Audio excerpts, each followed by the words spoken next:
My daughter's school is now teaching gender as a social construct, 4 sexes, avoids naming boys and girls. What do we do? Leaving is not an option.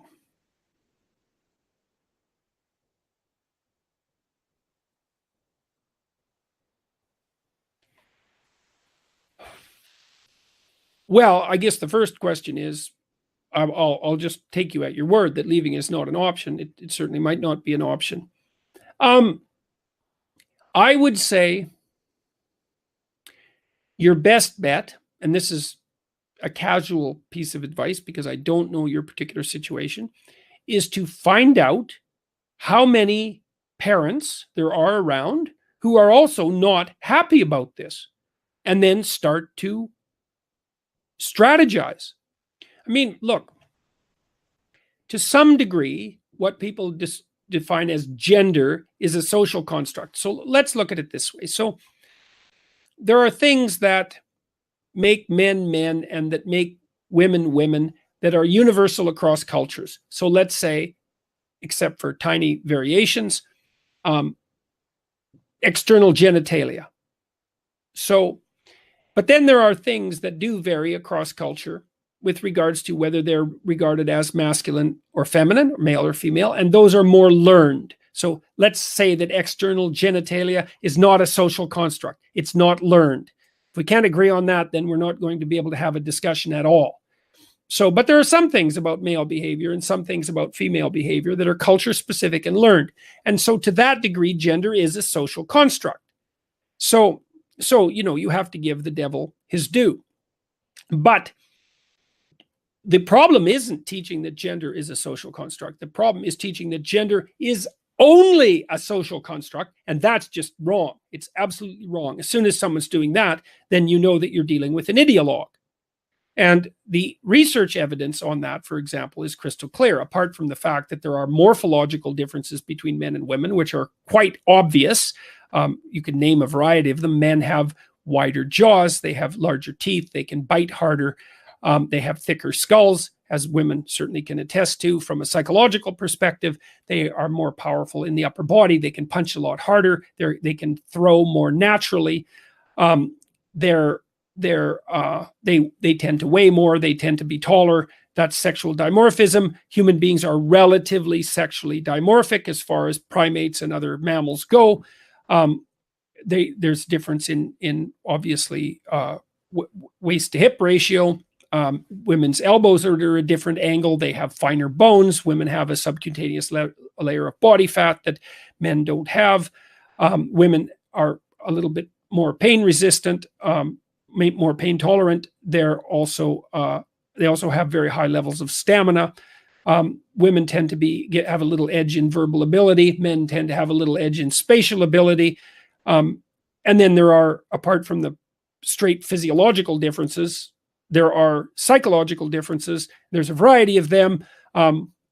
Women are more enthusiastic. Men are more assertive. That's extroversion. Women are higher in withdrawal and in volatility. That's on the neuroticism front.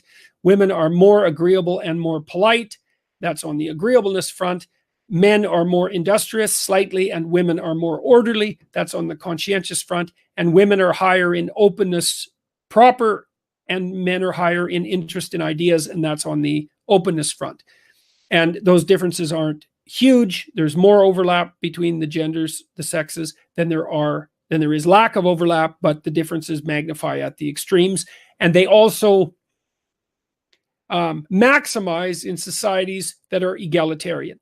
And then the biggest difference between men and women that we know of psychologically is that men are more prone to be interested in things and women are more prone to be interested in people. And that's actually quite a large difference by psychological standards. And there isn't any evidence that that is socially constructed.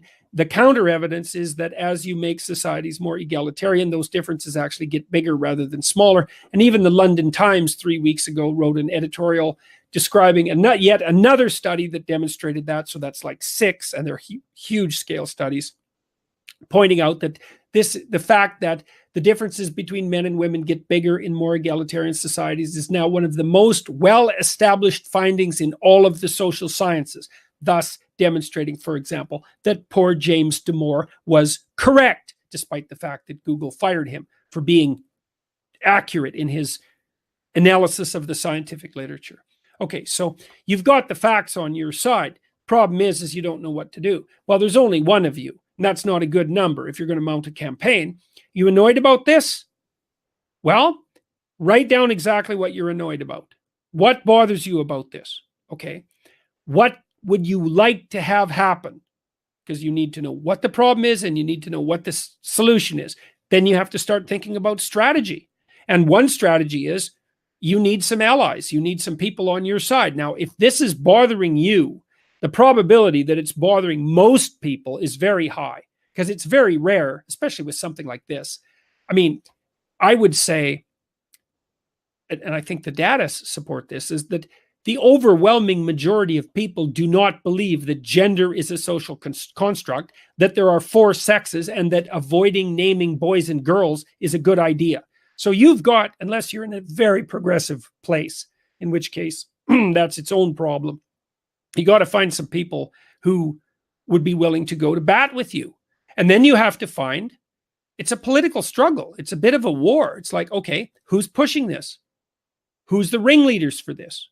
You know, it's certainly possible that most of the teachers don't want to do this either, but they're afraid to say anything. So I would say this is probably a 2-year campaign. And you have to decide if this is something that you want to put your time and effort into. And if you do, you have to conduct it like a war. You know, without the violence, obviously, but that's the right metaphor. It's like, what's the set of problems? Who's causing them? What do you want to have happen as an alternative? How are you going to tackle this? You're going to talk to your local public authorities, school authorities. You're going to talk to the local politicians. You're going to talk to the principal. Are you going to face down the teachers? Are you going to do that with more than one of you? Are you going to have your arguments in order? You know, and then on a more personal front, what are you going to do with your daughter? How are you going to educate her? Let's say you decide not to take this on the political or public front. Then you have to have a conversation with her and find out what she thinks, you know, because she'll be doubtful and dubious about all of this. So a lot of that should be asking her questions.